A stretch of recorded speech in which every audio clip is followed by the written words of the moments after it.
Okay folks, your assignment, and it's to define and evaluate a new IT service for students here at the University of Derby, because you got used to what we give you here and the sort of things that are available as IT supported services. It's actually, bother, there's a typo, it's 100% there, sorry. My apologies, we'll sort that out. It is there on Blackboard already, but it's obviously got an error too. The more important things is that your submission points or times. Week 11, end of, or there, week 10, sorry, I think it is the date, 28th of November, that you'll pop your final draft into Turnitin, and then the next week I will put together a little schedule, and you'll come to see me in my office with your latest draft on a memory stick, and I'll go through it with you, and I will annotate the Turnitin copy so you'll have a record of my comments as to how well you've done so far and the sort of things that you can do to improve it. You will then have a further 4 weeks to improve it and over Christmas, and so you will submit it from home or wherever on the 3rd of January. And then you will come to my office the following week again to a schedule when I will mark it with you present, so you'll get immediate, instant feedback of your grade. Now, interestingly, I've done some research now over the last couple of years of the benefit, of the benefits of this final draft review and the opportunity for improvement. And that can improve your mark by something like 15 to 18%. So you will get much better grades than you were expecting. I shall also be working with you week by week as you start working on this and developing it, looking at bibliographies, and I'll be keep riding herd on you quite vigorously about formatting your bibliographies correctly, formatting your assignment correctly, and so on.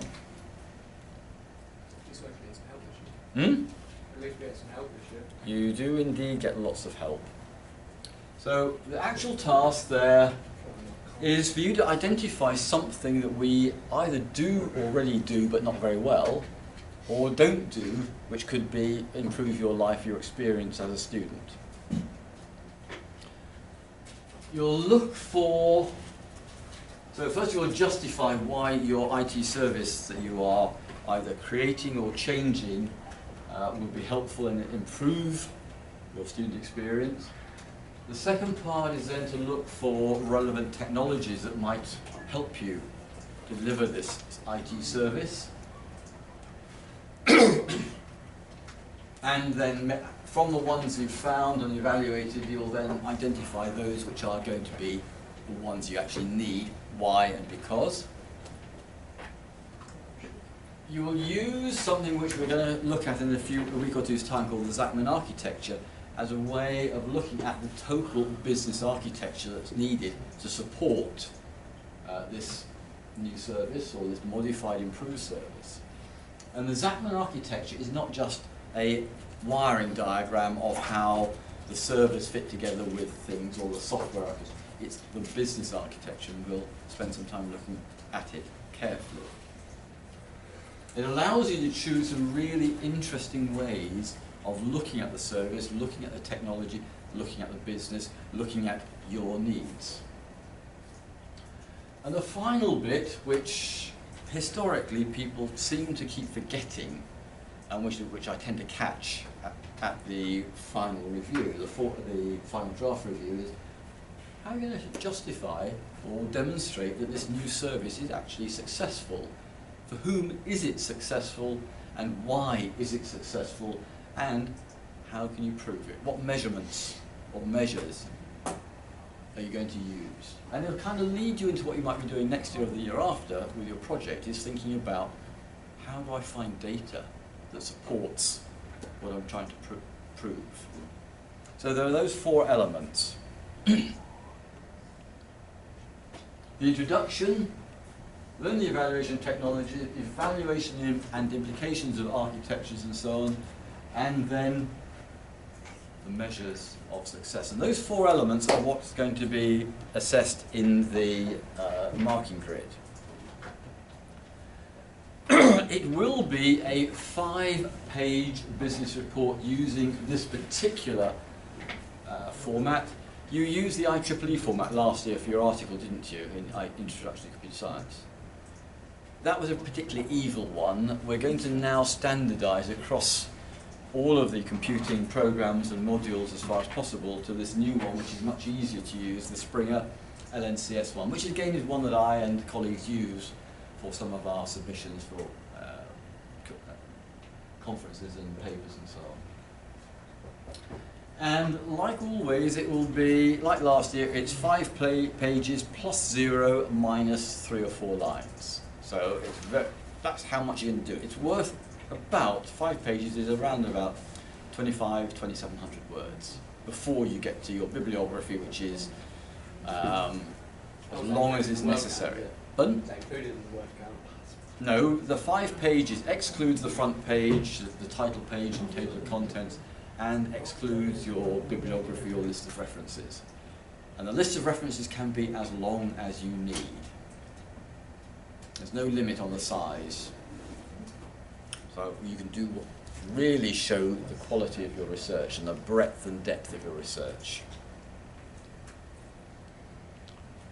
Suitable, on the title page you'll have a title, it'll have an abstract, it'll have your name, and it'll have a table of contents.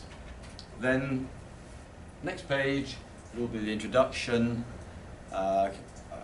through for 5 pages, including things like sort of the analysis, the various sections, and the conclusions and recommendations section.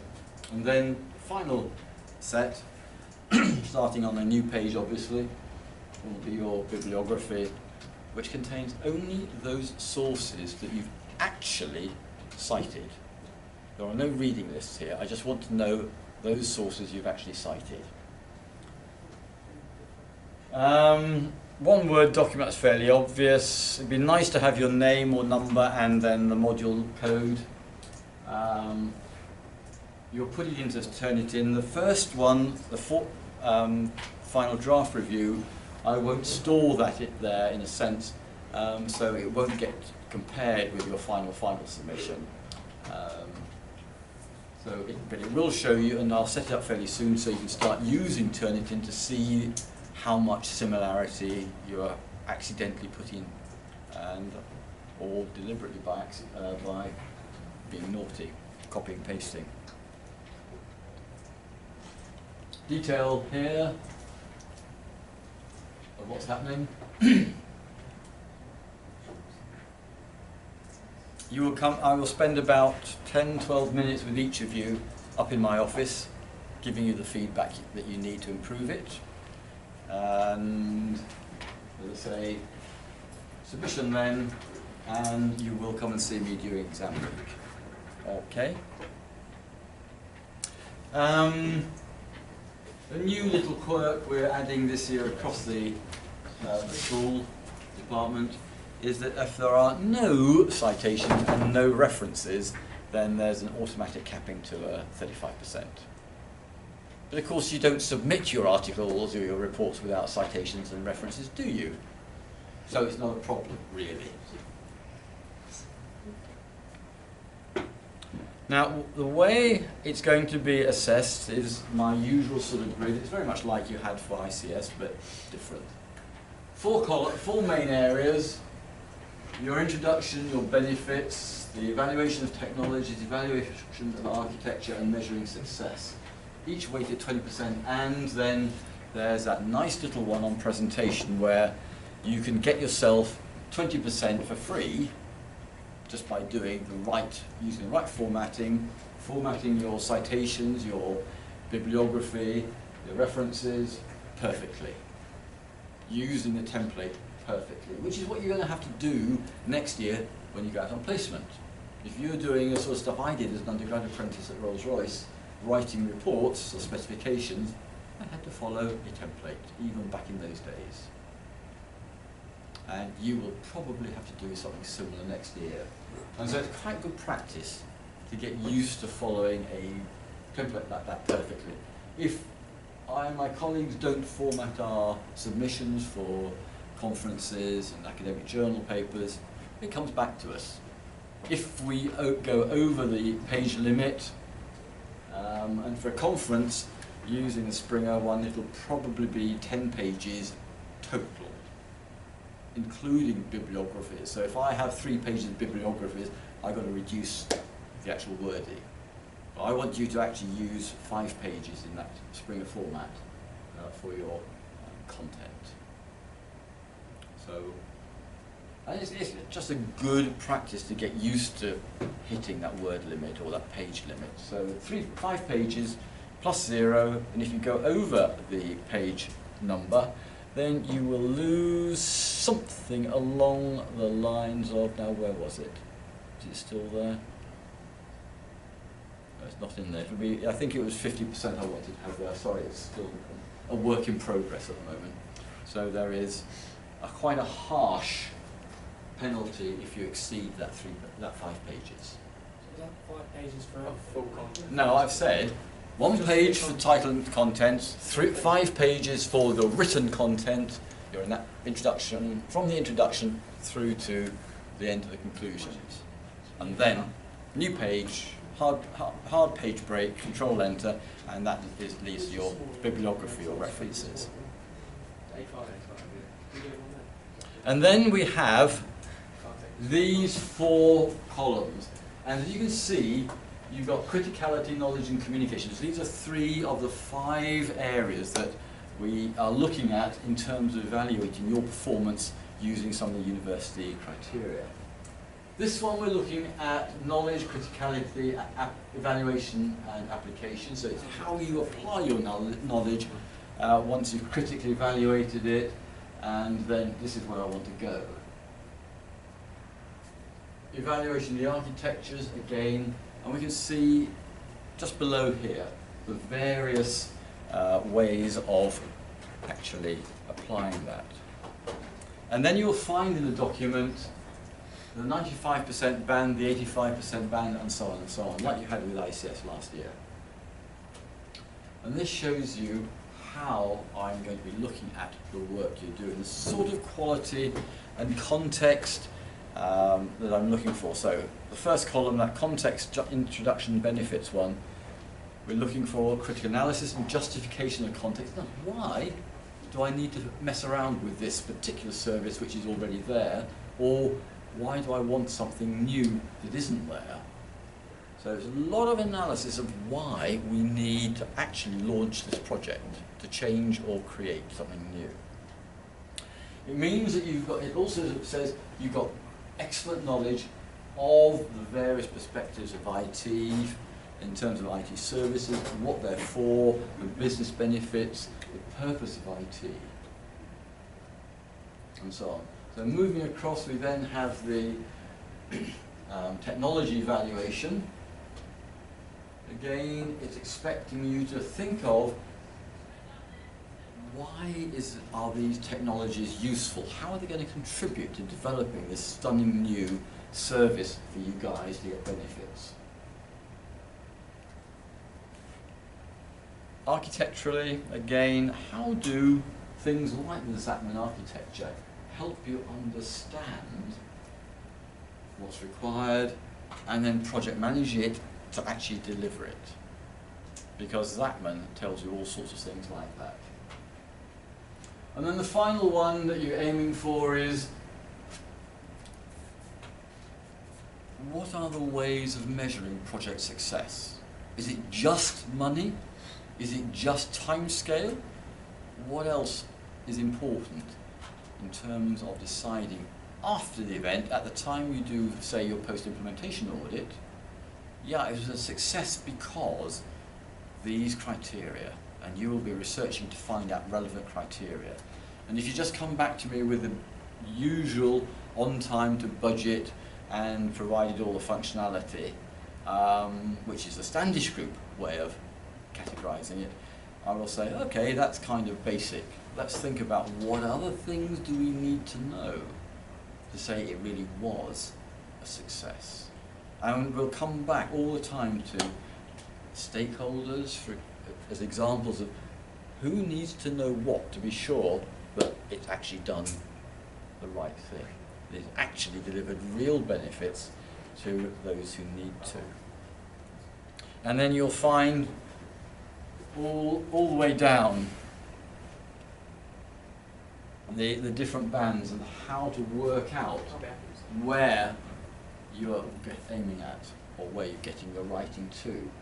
And so what basically you can use this for with one, this is how I'm going to mark it, and it provides very, very solid basis for the marks you're going to get.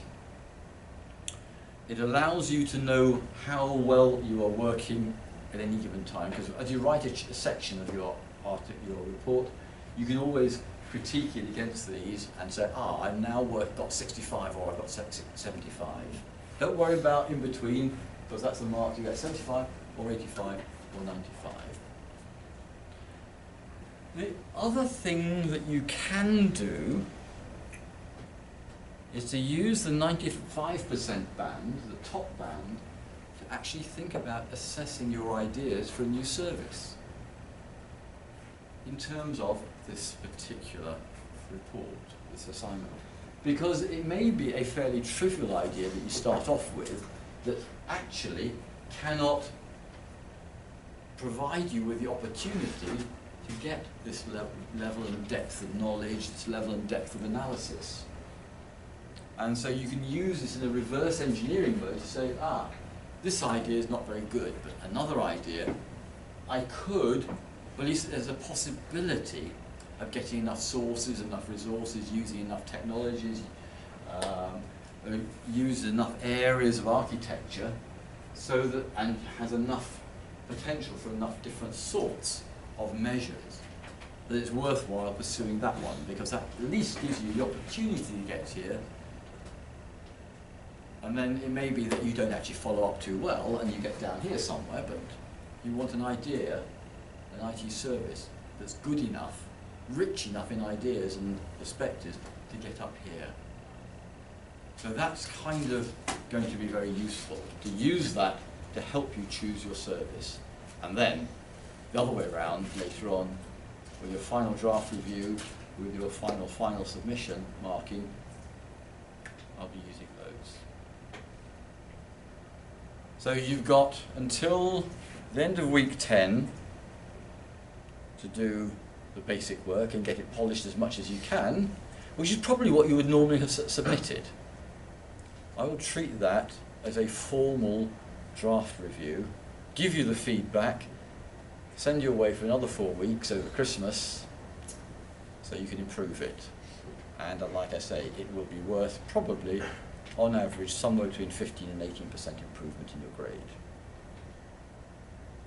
And all of the, I expect really that by the time we've done all of that, most of your articles are going to be above 65%.